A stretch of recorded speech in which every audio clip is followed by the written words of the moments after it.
Agent just taught pocket watching or understanding how to make money for streamers, and this is hands down the best conversation that could be happening in this space.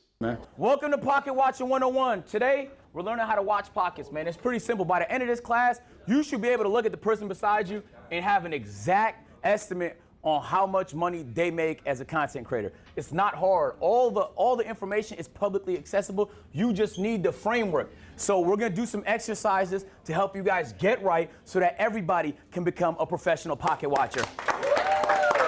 But the thing is, talking about how content creators make money, the different ways content creators can make money, and all of the details are so beneficial, not only on the side of the content creator, but on the side of the viewers as well. Now, this aspect doesn't just go for streaming or content creation. It literally is everything. Most information is public. If you want to know the average salary of an accountant in Texas, that's on Google. It's literally one search away. And with AI tools like ChatGPT, you literally have no excuse.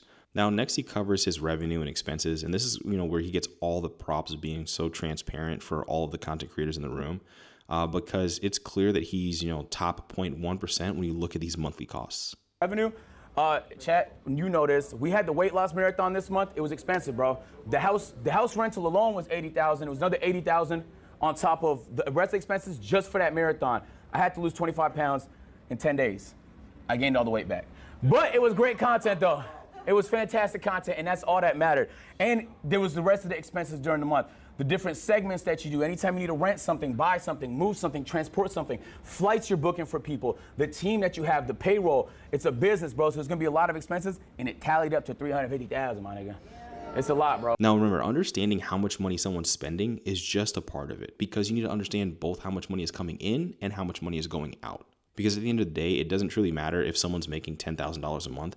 If they turn right around and spend $11,000 a month, it literally is just all going out. But if someone's able to keep it, and the more different avenues of how they make money definitely is important.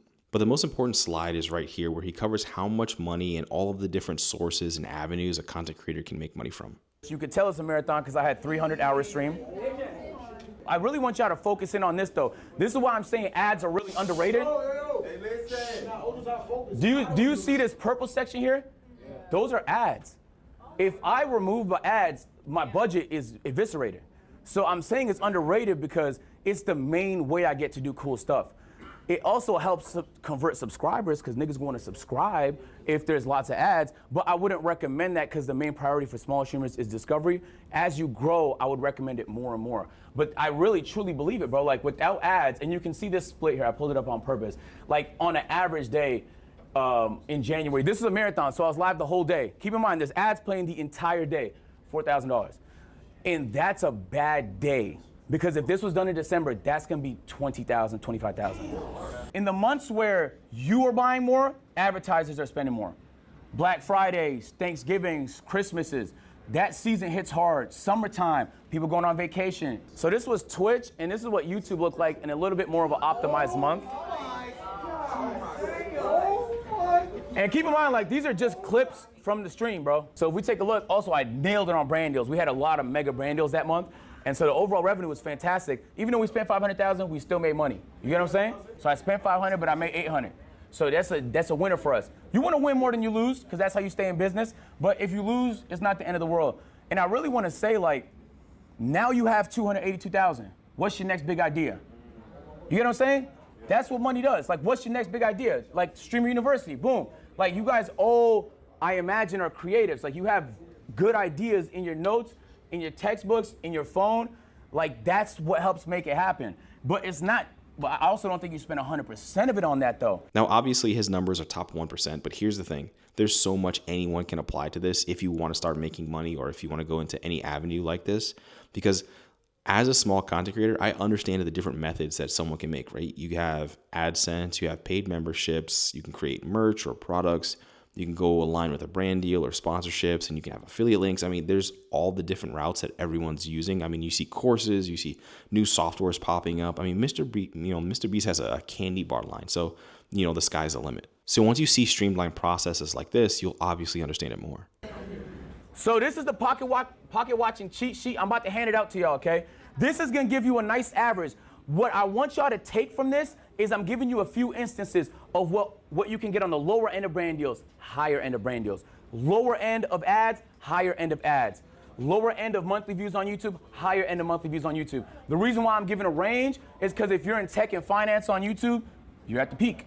You get hella bread. You might make $15,000 from 1 million views. If you do pranks and IRLs, the chances are you're probably in the mid-range, 3 to 5,000. It's a huge behemoth of a difference. There's no way to just snipe it. You just have to account for the variables.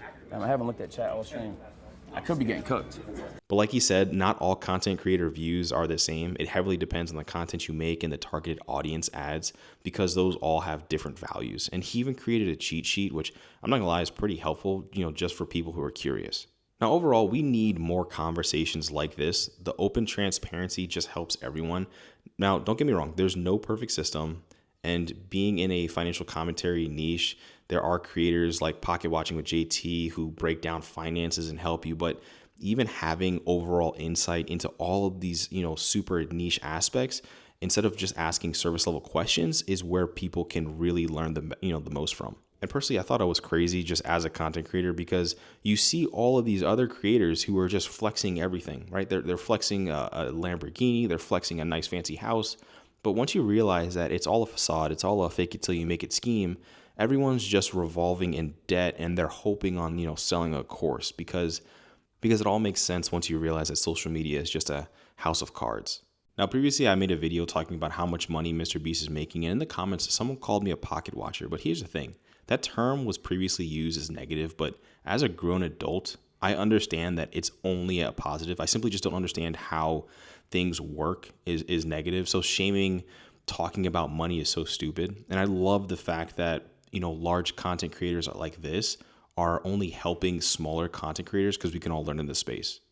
Because when you think about it, just as a viewer, in 2025, you see everyone claiming that they make $1 million, that they have so much money, but do you truly expect me to simply just believe you? But having more conversations like this definitely helps everyone out, especially, in this ever-growing creator economy. So if you like content like that, don't forget to subscribe to the channel.